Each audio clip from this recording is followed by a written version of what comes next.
예배 나오신 여러분 주님의 이름으로 환영합니다. 우리 하나님께서 여러분을 사랑하시고 여러분에게 예배하신 은혜를 풍성히 주실 줄 간절히 믿고 바랍니다.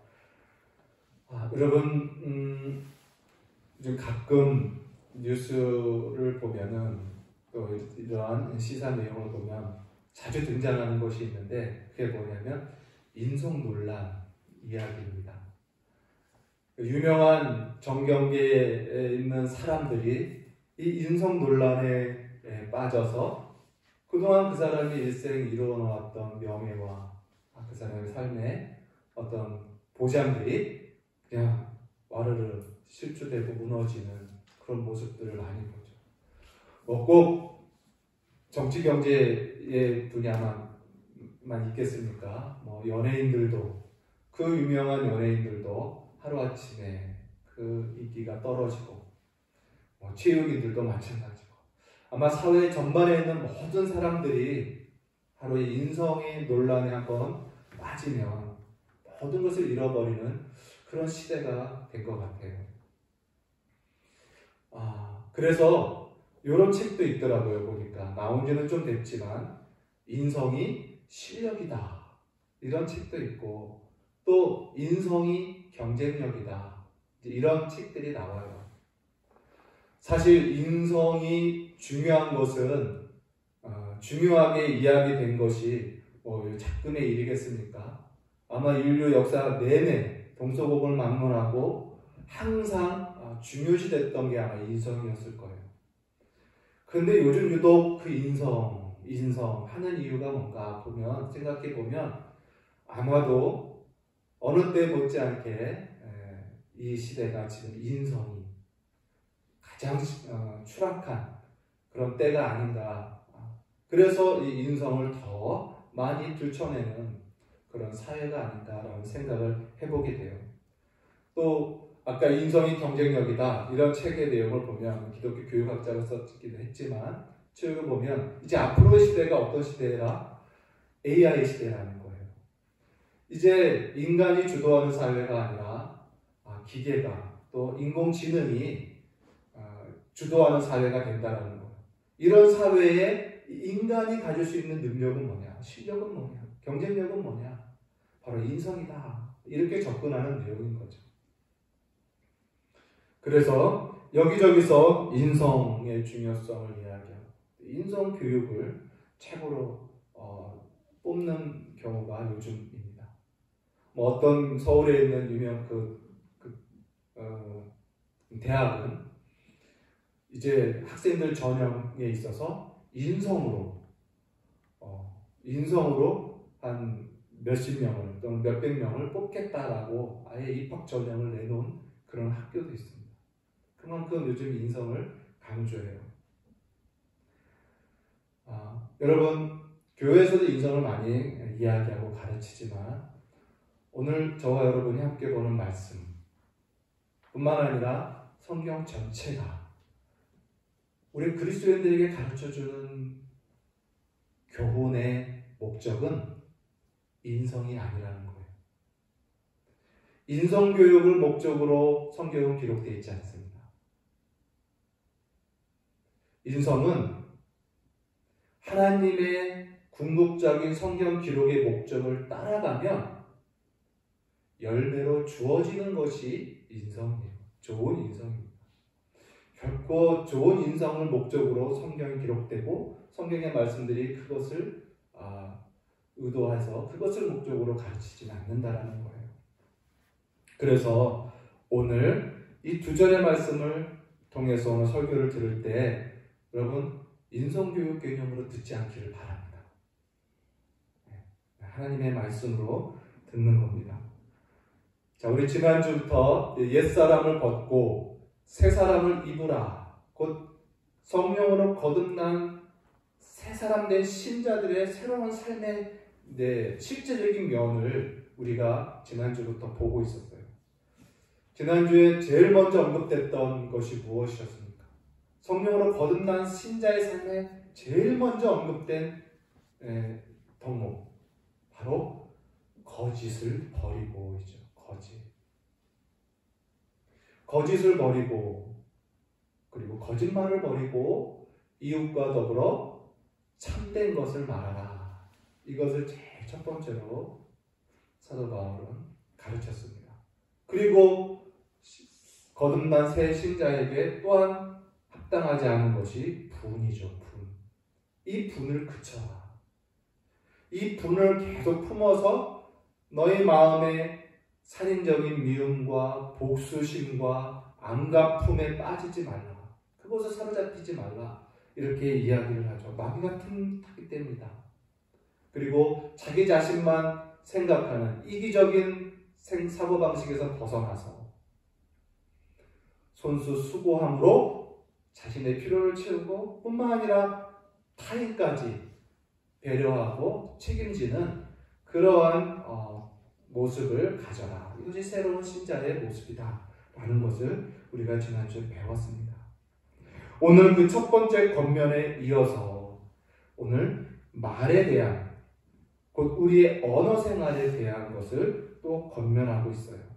그런데 여러분 지난주에도 거짓을 버리고 즉 거짓말을 버리고 라는 의미죠. 거짓말을 버리고 참된 말을 하라 이런 권면으로 시작한 것처럼 오늘도 말에 대한 교훈을 권면을 하고 있어요.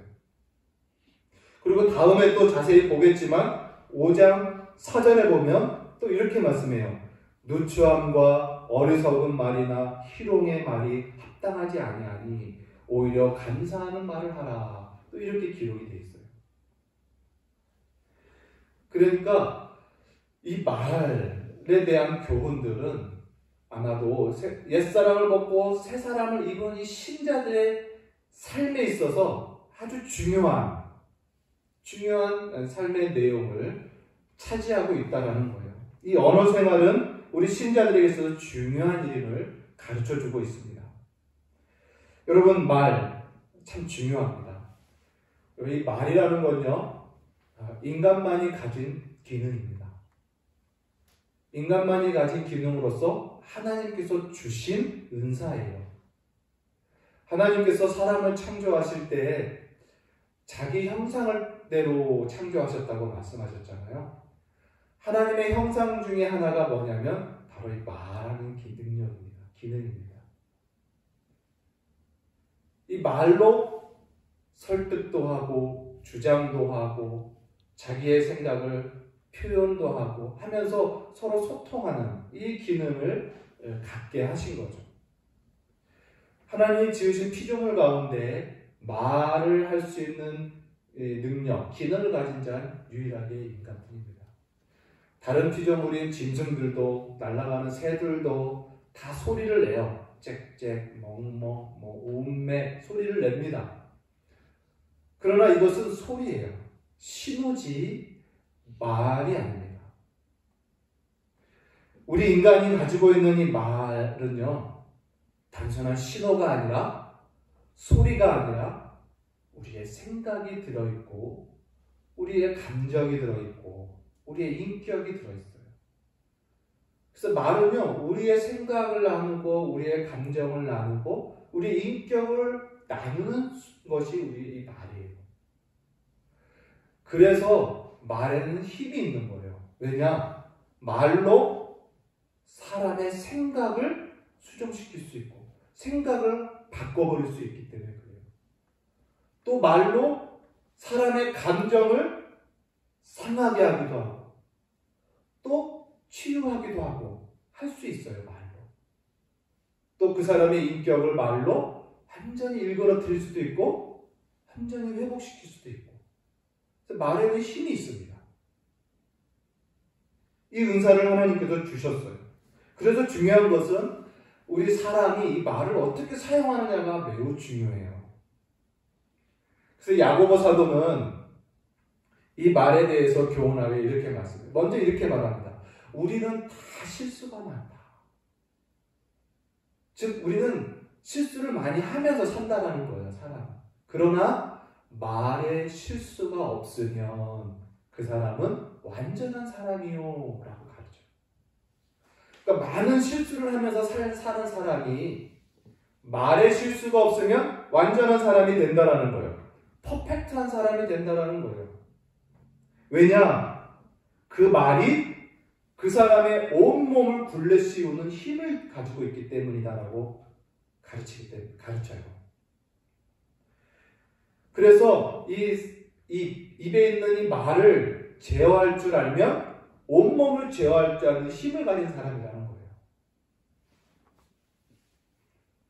그래서 이 말에 실수가 없는 사람은 이 말에 실수하지 않으려고 신중함을 기하기 때문에 이 말에 신중을 기하는 사람은 자신의 몸으로 하는 모든 행동도 역시 신중하게 행동하려고 제어하는 그런 신중을 기하는 사람이 된다는 거죠. 그 예로 달리는 말, 얼마나 힘이 셉니까? 그 달리는 말을 제어하는 방법은 그 말의 입에 재갈을 물리면 됩니다. 이처럼 말의 입에 재갈을 물리면 그 힘센 말도 다 우리에게 순종하게 되는 것처럼 우리도 우리 입의 말을 제어하는 자가 온몸을 제어할 수 있다. 또 배를 예를 들어요. 큰 배를 움직이는 것도 조그마한 그 배에서 지극히 작은 그 키로 인해서 큰 배가 이리저리 방향을 결정한다라는 거죠. 이처럼 우리 사람의 혀는 지체 중에 가장 작은 것이지만 이렇게 큰 힘을 자랑한다. 사도 야고보가 이렇게 말을 해요. 그래서 사람이 이 말의 신중을 갖고 주의를 기울이지 아니하면 그 사람 인생 전체가 굴레 씌운 것처럼 심각한 피해를 입게 된다는 거예요. 말에 신중을 기하지 않으면 그 사람 인생에 큰 피해를 겪는다는 거예요. 그리고 그 예로도 설명을 또 해놨어요. 뭐냐면 보라, 이렇게 작은 불이 얼마나 많은 나무를 태우는가 보라. 이처럼 혀는 불의의 세계라. 이 혀는 우리 지체 중에서 온몸을 더럽히고 삶의 수레바퀴를 불사르나니 이 사르는 불은 지옥불에서 나느니라. 이렇게 말씀하죠. 그러니까 이 작은 혀가 그 사람의 온 삶을 다 불태워온다는 거예요. 그만큼 피해가 이렇게 무섭고 끔찍한 결과를 낸다는 것을 성경이 가르쳐주고 있어요. 그래서 우리 신자들에게 있어서 특별히 이 말은 매우 중요한 것입니다. 그래서 오늘 우리가 읽은 29절의 본문이 이렇게 시작해요. 너희는 성령으로 거듭난 너희들은 무릇 더러운 말은 입 밖에도 내지 말고, 이렇게 시작을 해요. 입 밖에도 내지 말고. 자, 여러분, 여기 더러운 말, 이 더러운 말이 무슨 말일까요? 어떤 말이 더러운 말일까요? 이 더러운 말의 단어를 살펴보니까 무익한 말이라는 의미도 있고, 또 보다 더 분명한 강한 의미는 해로운 말, 이렇게 되어 있어요. 해를 끼치는 말, 이런 말의 뜻입니다. 그러니까 무익하다라는 건 말 그대로 쓸데없는 말이라는 뜻이에요. 쓸데없는 말은 뭡니까? 그냥 우리가 쓸데없이 하는 말들이에요. 시간을 낭비하는 말들. 뭐 잡담일 수도 있고 농담일 수도 있고 그냥 다른 사람의 어떤 에 대한 이야기를 하는 것일 수도 있고 그런 거예요. 허물을 자꾸 이야기하며 즐기는 그런 것일 수도 있어요. 그러나 더 강력한 의미가 뭐냐면 바로 해를 끼치는 말이라는 거예요. 물론 그러한 쓸데없는 말들, 그런 시간 낭비하고 그런 말들도 해롭죠. 해를 주지만 그것보다 더 분명한 의미가 있어요. 듣는 이에게 해를 끼치는 말을 지금 가르쳐주고 있습니다. 그러면 이 해는 어떤 해를 주는가? 아까 우리가 말에 대해서 말했어요. 말은 생각을 담고 감정을 담고 인격을 담는 거예요. 그래서 말로 사람을 살리기도 하고 말로 사람을 해하기도 한다는 거예요. 그래서 사람을 해롭게 하는 말 전체를 말합니다. 그래서 부정적인 말, 아주 어떤 불쾌한 말 이런 것들이 다 들어가 있어요. 그 사람의 정신적이고 심적으로 해롭게 되는 그 사람의 인격을 해롭게 만드는 말 이런 것들을 입 밖에도 내지 말라. 이런 의미입니다. 그런데 여러분 이 말 속에 우리 신자들에게 하는 이 내용이기 때문에 만약에 사람의 정서와 사람의 생각과 각 사람의 인격에 해를 주는 말을 하지 말라 이렇게 말한다면 아까 서두에서 말한 것처럼 인성교육이 될 거예요.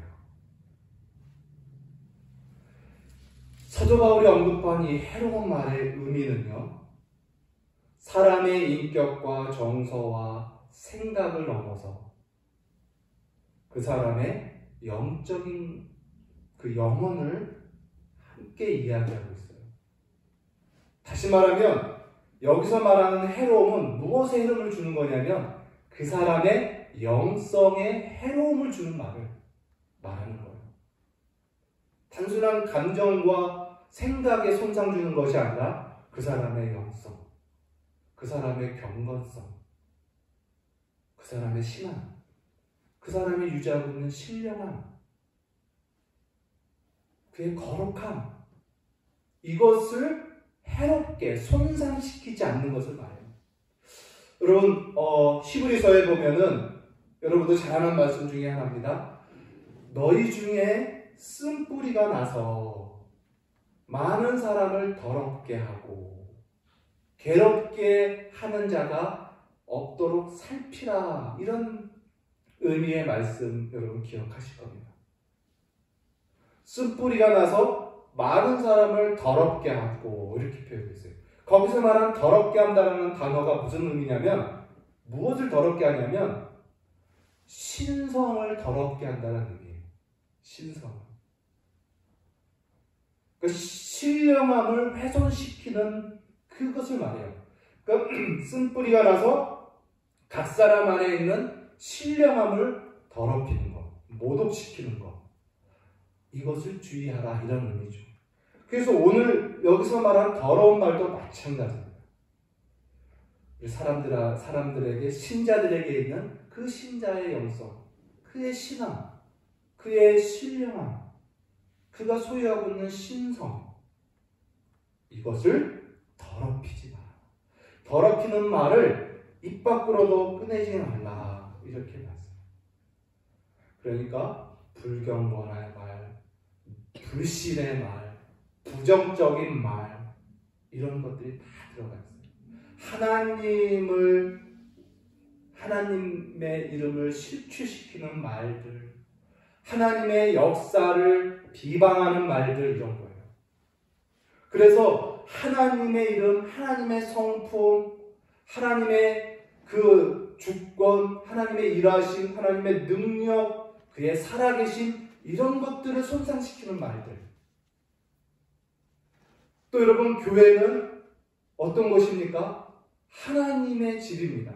하나님께서 교회를 주관하고 계셔요. 하나님이 운행하셔요. 또 그리스도 예수는 그 교회의 머리가 되셔요. 그래서 교회의 모든 것들의 속성은 신적인 것입니다. 신적인 속성이 있어요.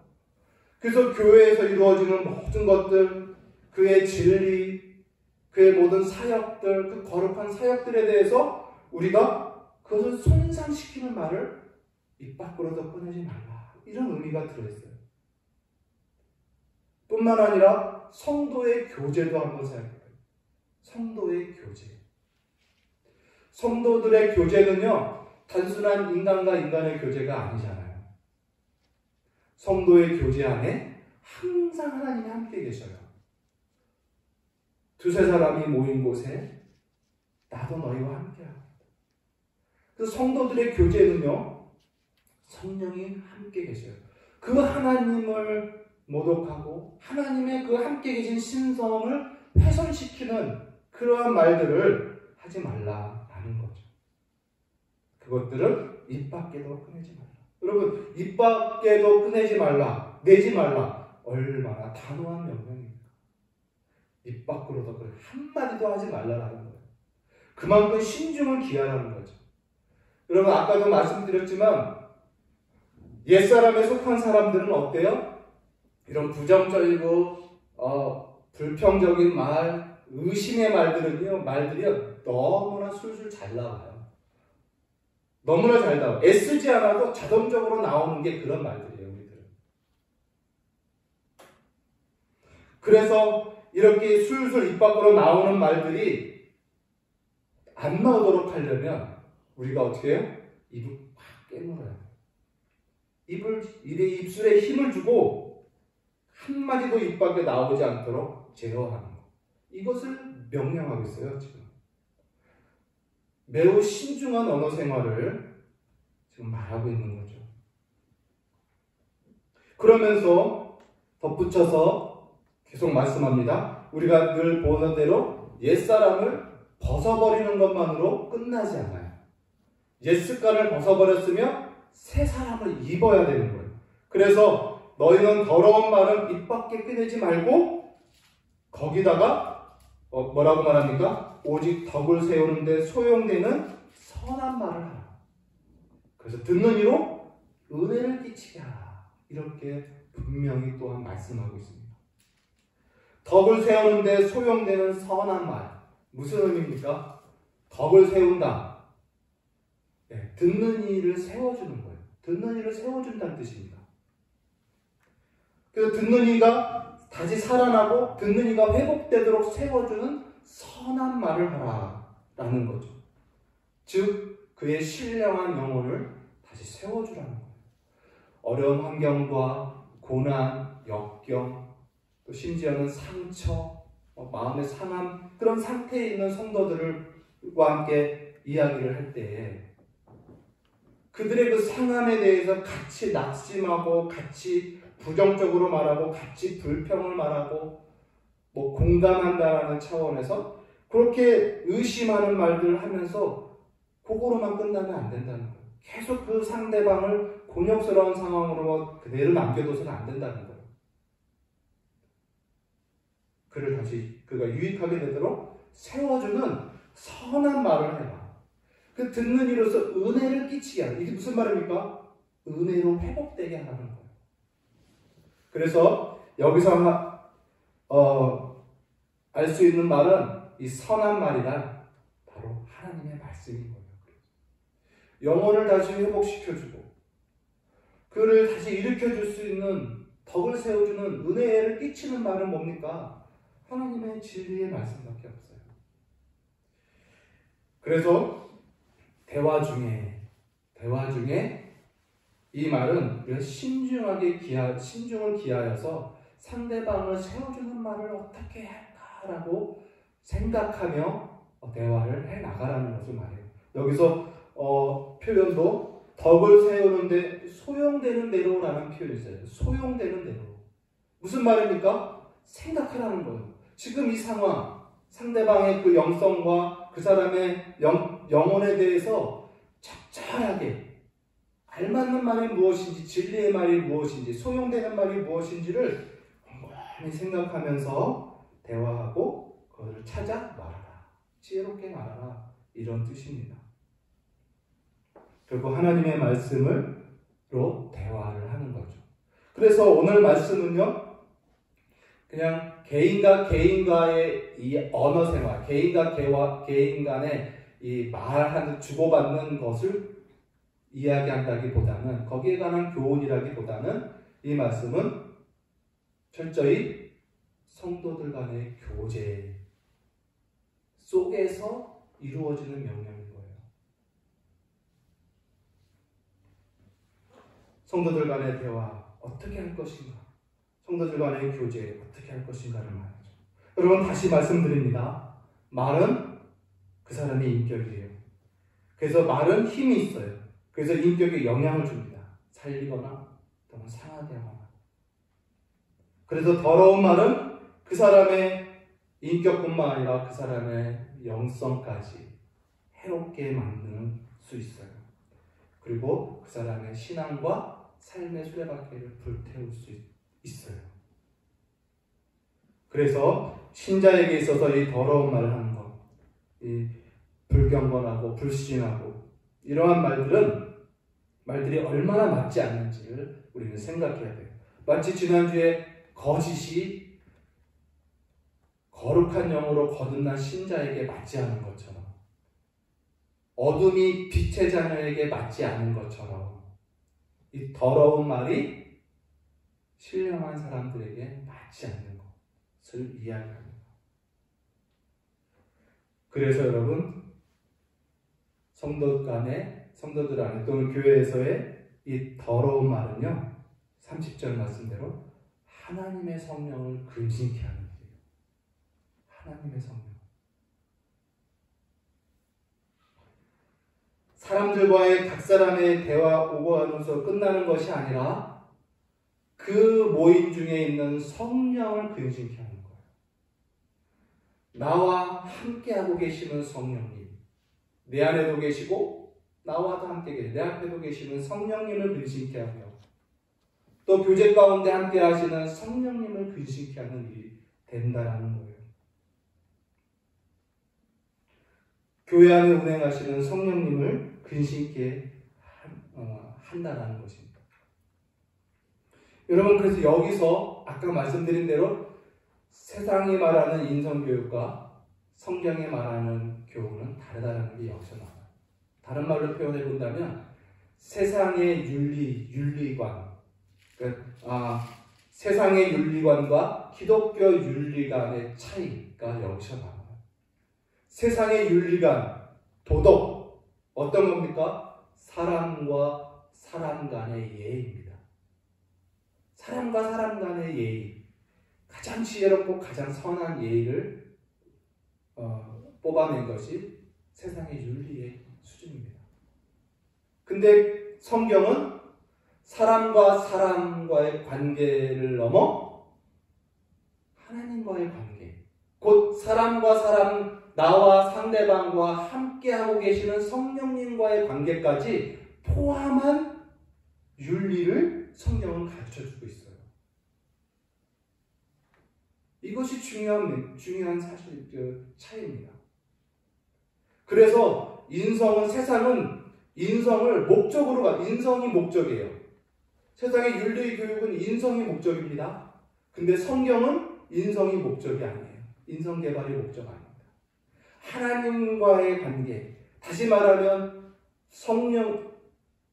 우리와 함께 계시는 성령님의 감화와 감동에 따르는 삶을 가르치고 그 결과 나타난 열매가 우리에게 주어진 것이 인성이요, 성화요, 그것이지 그것을 목적으로 우리가 성경을 배우지 않아요.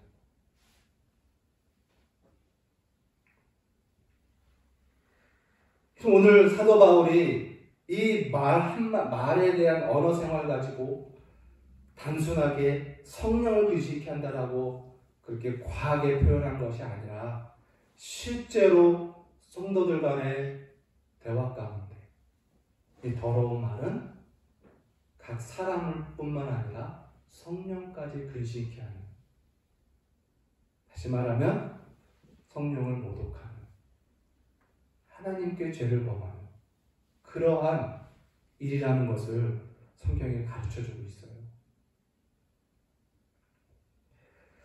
여러분, 성령이 근심케 하는 일, 다분히 말만 뿐이겠습니까? 우리들의 언어 생활만 뿐이겠습니까? 사실은 이제 지난주부터 시작해서 앞으로 쭉 에베소서에 나와 있는 모든 실제적인 교훈들이 다 성령을 근심케 하는 일일 거예요. 거짓을 따르는 것 당연히 성령을 근심케 합니다. 분노, 격정, 성령을 근심케, 온유하신 성령님을 근심케 해요. 자기 이기를 추구하고 자기만을 사랑하는 그런 모습들, 성령님을 근심케 하는 거예요. 부정과 불평과 시기와 질투와 실패의 말들은 믿음과 소망과 위로의 성령님을 근심케 하는 거예요. 용서하지 않고 악독과 분냄, 다음에 보겠지만 이 모든 것들, 긍휼하신 성령님을 근심케 하는 거예요. 음행과 더러움과 탐욕과 간음과 이 모든 것들은 그 거룩하신 성령을 다 근심케 하는 것이에요. 그래서 옛사람에 속한 모든 삶의 내용이 다 성령을 근심케 하는 것이죠. 그래서 오늘 30절은 아마도 신자의 삶 전반을 걸쳐서 주관되는 말씀일 수 있어요. 그러나 우리는 오늘 우리의 생활 속에서 우리가 행해지고 있는 이 성도 간의 교제 속에 주고받는 대화 속에서 이것이 성령님과 어떻게 관계를 갖고 있는지 우리가 분명하고 주의 깊게 이 말씀을 우리는 배워야 된다는 것입니다. 여러분 오늘 30절 후반에 뭐라고 말합니까? 하나님의 성령을 근심케 하지 말라. 너희가 그 안에서 구원의 날까지 인치심을 받았느니라. 성령 안에서 저와 여러분이 구원의 날까지 인치심을 받았다. 구원의 날이 뭡니까? 주님이 재림하시고 온 세상을 심판하시고 믿는 자들을 다 주님의 영화로운 몸으로 다 구원하는 그날입니다. 구원의 완성이 이루어지는 그날입니다. 그날까지 주님이 우리를 보증으로 지켜주신다라는 의미입니다. 또 다른 말로 하면은 그날을 위하여 성령이 우리를 인치셨다. 이렇게 말씀하는 거예요. 곧 성령님은 우리와 함께 계십니다. 믿는 자 각 사람 속에 내주하시고 또 믿는 자들과 함께도 성령은 항상 함께하고 계세요. 그 성령은 떠나지 않아요. 떠나지 않아요. 구원의 날까지 믿는 자는 그 성령이 계속 지켜주시고 보증이 될 것입니다. 그런데 근심케 하지 말라라는 건 무슨 의미인가? 또 다른 성경에는 데살로니가서에는 뭐라고 나옵니까? 성령을 소멸하지 말라 이렇게까지 말씀해요. 어떻게 우리 안에 영원히 계신다라고 오신 성령님, 또 교회 안에 모임 가운데 성도들의 두세 사람 모임 가운데 성령이 함께 하신다는 성령이 왜 소멸도 되고 왜 근심도 하시는가? 이게 무슨 의미인가? 성령은 여기서 소멸하고 근심한다라는 건요, 성령이 주시는 은사, 성령이 역사하시는 은총 또는 감화, 감동 이런 것들이 쇠해진다라는 거예요. 이런 것들이 약해진다라는 거예요. 그래서 성령이 주시는 기쁨, 희락, 각양각색의 신령한 은총들, 깨달음, 지혜, 계시, 은혜 이 모든 것들이 다 사라져가는 것처럼 메말라져가는 것처럼 된다라는 거예요. 이것이 성령이 근심하고 성령이 소멸된다는 의미입니다. 여러분, 성령 하나님은 진실로 저와 여러분이 구원의 날까지 여러분과 함께 계십니다. 믿으시기 바라요. 이 성령을 우리는 근심시켜서는 안 되죠. 저는 이 시간에 성령에 대한 성령 교리를 다 이야기할 수가 없어요. 성령님이 어떤 분인지 다 말할 수 없어요. 그러나 성령님은 하나님이십니다. 삼위일체 하나님 중에 제3위 하나님이세요. 그리고 예수님께서 승천하실 때 십자가에서 모든 구속을 완성하시고 부활하신 후에 승천하실 때 하신 약속이 있어요. 나는 아버지 우편에 앉아 오르리라. 그러나 너희를 내버려 두지 않고 또 다른 보혜사를 보내실 것이다 라고 약속하시죠. 그분이 바로 성령이에요. 그리고 그분은 영원히 떠나지 않을 것이다 라고 말씀합니다. 나처럼 승천하지 않으신다라는 거죠. 예수님처럼. 영원히 우리와 함께 계시는 하나님이 바로 성령님이지. 교회의 머리가 되시는 예수님. 그 예수님이 머리로서 이 교회를 어떻게 다스리십니까? 성령으로 다스리셔요. 그래서 우리 지난주도 얘기했고 지지난주도 얘기했지만 초대교회 때 아나니아 삽비라가 거짓을 행했을 때 베드로 입에서 나온 말이 무엇입니까? 너희가 사람이 아닌 성령을 속였느니라 라고 말씀합니다. 교회를 속이는 것은 교회를 주관하시고 다스리는 성령님을 속인 것이다. 그리고 오늘 말씀대로 영원히 너희와 떠나지 않고 함께 하신다는 성령, 성도의 교제 가운데 함께 계신다는 성령, 이 성령님을 근심케 하지 말라라는. 그래서 오늘 말씀에서는 우리가 분명하게 가져야 할 개념은 이것입니다. 신자들의 삶의 모든 부분은 다 성령과 관계 있어요. 여러분, 우리들의 삶의 모든 구석구석의 모든 것들에 성령이 다 관여하고 계십니다. 성령은 우리 안에도 계시고 여러분 앞에, 내 우편에 항상 나와 함께 계셔요. 그리고 모임 중에 함께 계셔요. 여러분, 이 성령님을 여러분 인정하시기 바라요. 이게 매우 중요합니다.